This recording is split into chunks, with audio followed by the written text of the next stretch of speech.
గబ్బిలం చాలా మంది పేరు వినడానికి కూడా ఇష్టపడని ప్రాణి ఇది.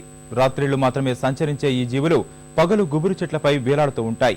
హైదరాబాద్లోని ప్రముఖ పర్యాటక ప్రాంతమైన హుస్సేన్ సాగర్ తీరం ఇప్పుడు ఈ గబ్బిలాలకు ఆవాసంగా మారింది. ఈ నిశాచర జీవుల గురించి మనకు తెలియని సంగతులేంటి, ఇవి ప్రకృతికి ఎలా మేలు చేస్తాయో తెలుసుకుందాం.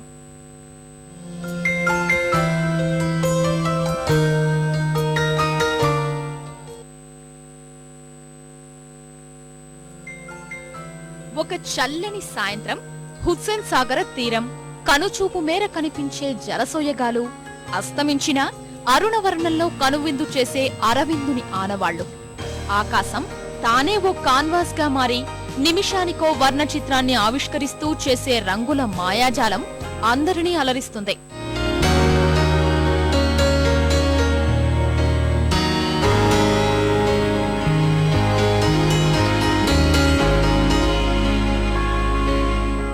ఎడారి లాంటి నగర జీవితంలో కాస్తంత ఆహ్లాదం పంచే ఒయాసిస్సు లాంటి ప్రాంతమిది. ఈ ప్రకృతి అందాలకు మరింత వన్నె తెస్తుంది విహంగాల కోలాహలం.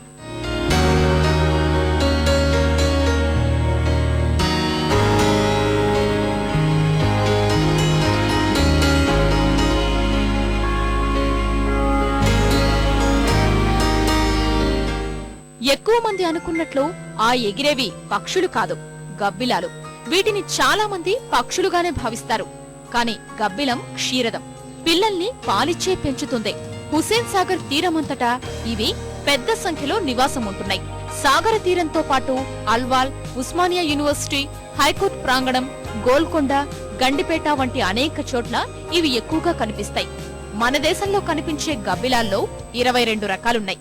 అవి గబ్బిలాలు ఈవినింగ్ పూటను నీళ్లు తాగడానికి హుస్సేన్ సాగర్కి వస్తుంది. సో వీటి దినమంతా అవి నిశాచర జీవులు. ఇవి దినమంతా చెట్లపైన ఆలిపోయి ఉండి సాయంత్రం పూట ఇవి బయటికి ఆహారం తీసుకోవడానికి వెళ్తుంది. నీళ్లు తాగేసి మరి చెట్టు కానివ్వండి, లేకుంటే పీపుల్ ఆకులు కానివ్వండి, ఇలాంటి పువ్వులు కానివ్వండి, లేకుంటే ఆకులు కానివ్వండి, అవిటి పైన అవిటికి ఆహారంగా తీసుకుని మళ్ళీ రాత్రికి వాపసు వచ్చేస్తుంది. ఆహారం కోసం గబ్బిలాలు దాదాపు 20 నుంచి 30 కిలోమీటర్ల పరిధిలో తిరుగుతాయి.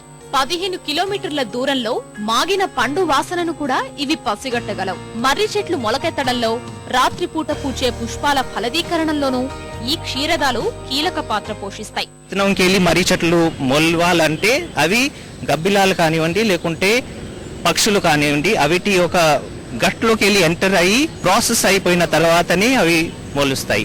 అవి కాకపోతే అవి మొలవవు. గబ్బిలాల మూలంగా మనకు ఇండైరెక్ట్ గా మన ఈకోసిస్టమ్ లో చెట్లు మొలవడము అనేది చాలా ఒక ఇంపార్టెన్స్. రాత్రిపూట మొలిచే పువ్వులకు పాలినేషన్ అయ్యేది గబ్బిలాల మూలంగానే అవుతుంది. సాయంత్రం వేళ సాగర తీరంలో పెద్ద సంఖ్యలో కనిపించే ఈ గబ్బిలాల కోలాహలం పర్యాటకులకు సందడిని పంచుతోంది.